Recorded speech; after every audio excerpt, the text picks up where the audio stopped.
मूर्ति चोर को हुन्? नेपालका ठुल्ठुला मूर्तिहरू चोरहरू अहिले राजा। भाइमारा को हो? भाइमारा को हो? आफ्नै वंश मास्नेले त्यहाँ आएर अहिले फेरि दाग लगाउन मिल्छ? सुन तस्कर को हो? नेपाली जनताले बिर्सियो भन्न ठानेको। मैले पहिलोचोटि प्रधानमन्त्री हुँदा दरबार हत्याकाण्डको फेरि एकचोटि छानबिन गर्नुपर्ने छ भनेको थिए।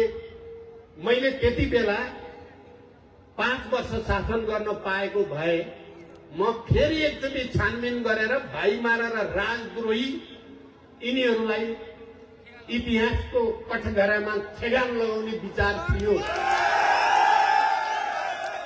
अहिले यिनीहरू चुरीखुरी गरेका छन्। मैले तराईको जागरण अभियानमा भनेको थिएँ, धेरै चुरीखुरी नगरे हुन्छ। धेरै चुरीखुरी गर्यो भने धेरै मूर्खता पहिले पनि भइसकेका छ। अर्को मूर्खता गरे भने नेपाली जनता उदार हुँदैनन्। अब नेपालका राजनीतिक दल पनि उदार हुँदैनन् भनेको थिएँ मैले।